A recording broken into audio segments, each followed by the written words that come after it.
Je m'appelle Jean-François Lévesque, administrateur des Jardins de l'Écoumène. Je suis un horticulteur, semencier, biologique. Donc, les Jardins de l'Écoumène, c'est une entreprise qui se spécialise dans la production de semences de légumes anciennes. Tous nos produits sont certifiés biologiques, donc on respecte les normes de l'agriculture bio. Les variétés qu'on cultive sont somme toute des variétés qui étaient utilisées par nos ancêtres, en fait, il faut le dire ainsi. Ce sont des variétés qui ont été sélectionnées après plusieurs générations. On a des variétés qui ont près de 400 ans d'histoire et ce qu'ils ont aussi comme principale caractéristique, c'est vraiment de correspondre aux besoins du jardinier.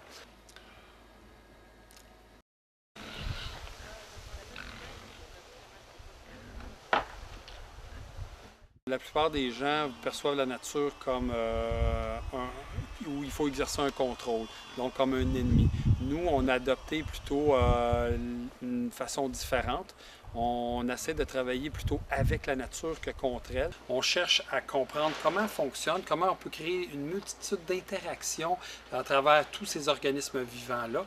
Et oui, c'est possible en fait de cohabiter d'une façon harmonieuse avec la nature, plutôt que chercher à travailler contre elle.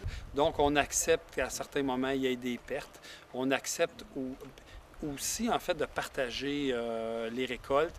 Mais avant tout, c'est important d'avoir des connaissances en écologie pour permettre, en fait, d'établir des écosystèmes qui sont équilibrés, qui permettent en fait de produire d'une façon abondante, naturelle.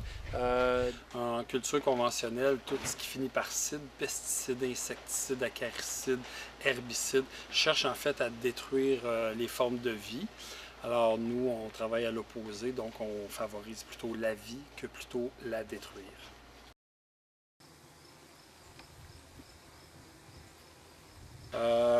La nature, la vraie nature qui parvient à un état stable, c'est qu'il existe une multitude d'interactions à travers tout ce qui la compose, à la fois le monde minéral, végétal, le climat, etc.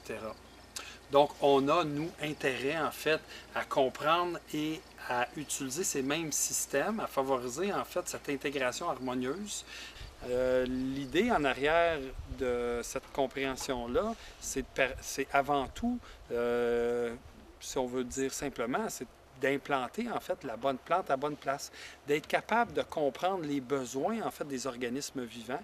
En agriculture biologique, on ne fait pas juste considérer le sol comme un aspect physique et chimique, mais on considère en fait toute forme de vie liée au sol comme étant indispensable à la croissance et au développement des plantes. L'intégration d'une grande diversité de plantes favorise encore une fois la biodiversité. Le contraire est la monoculture. C'est la monoculture, en fait, qui uniformise, qui standardise le milieu et crée, en fait, un déséquilibre. Dans la nature, on comprend, on observe également que c'est cette diversité-là qui amène la stabilité. Donc, nous, on cherche à reproduire les mécanismes naturels de la nature. Donc, on va plutôt intégrer plusieurs espèces pour justement favoriser l'équilibre naturel de nos jardins.